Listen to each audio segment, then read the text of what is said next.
بسم اللہ الرحمن الرحیم۔ قیامت، پل صراط، کوثر کیا چیز ہے؟ مرنے کے بعد سب کو زندہ کیا جائے گا اور اللہ تعالیٰ کی کچہری میں سب کا حساب کتاب ہوگا۔ اچھے کاموں پر ثواب اور انعام ملے گا اور برے کاموں پر عذاب اور سزا ملے گی، اور اس زندگی کے بعد پھر کبھی موت نہیں آئے گی۔ اس کو قیامت اور عالم آخرت کہتے ہیں۔ جب دنیا کے ختم ہونے کا وقت آئے گا تو حضرت اسرافیل علیہ السلام سور بجائیں گے۔ یہ سور ایک بہت بڑی چیز سینگ جیسا ہے۔ اس کی لمبائی اور چوڑائی زمین و آسمان کے برابر ہے۔ اس کی آواز شروع میں ہلکی اور نرم ہوگی، آخر بڑھتے بڑھتے اونچی اور خوفناک ہو جائے گی۔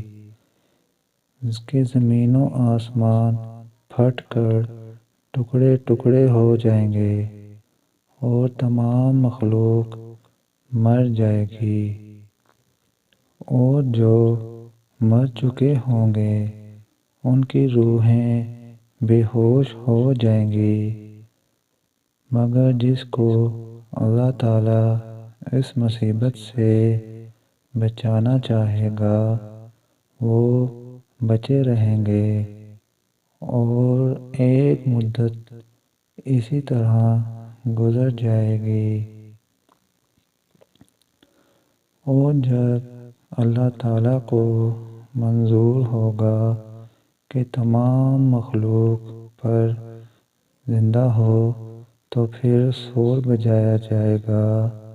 اس کی آواز سے تمام مخلوق پھر زندہ ہو جائے گی، اور آسمان و زمین اسی طرح قائم ہو جائیں گے، اور تمام لوگوں کو قیامت کے میدان میں لایا جائے گا۔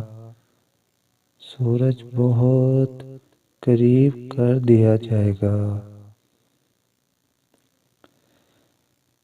اس کی گرمی سے لوگوں کے دماغ ہنڈیا کی طرح پکنے لگیں گے۔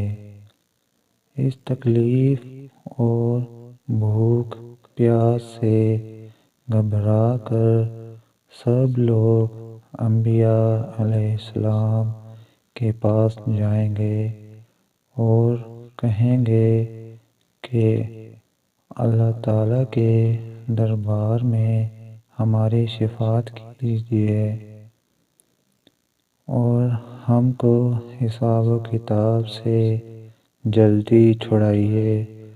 سب نبی کچھ نہ کچھ عذر پیش کریں گے،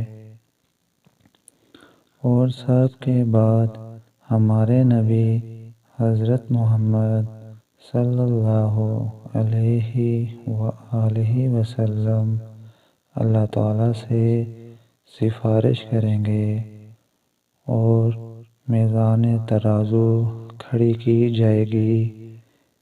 اس میں عمل تولے جائیں گے، اور شفیع محشر حضور اکرم صلی اللہ علیہ وسلم اپنی نہر حوض کوثر کا پانی پلائیں گے، جو دودھ سے زیادہ سفید اور شہد سے زیادہ میٹھا ہوگا، اور پل صراط دوزخ کے اوپر پل ہے جو بال سے زیادہ باریک اور تلوار سے زیادہ تیز ہے۔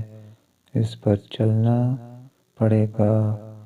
جن لوگوں نے اللہ اور رسول صلی اللہ علیہ وسلم کی تابعداری کی ہوگی وہ بجلی کی طرح اس سے پار ہو کر جنت میں داخل ہو جائیں گے، اور جو لوگ اللہ رسول صلی اللہ علیہ وسلم کے نافرمان ہوں گے وہ کٹ کر دوزخ میں گر پڑیں گے۔ اللہ پاک ہمیں اس دن کی فکر کرنے کی توفیق عطا فرمائے، آمین۔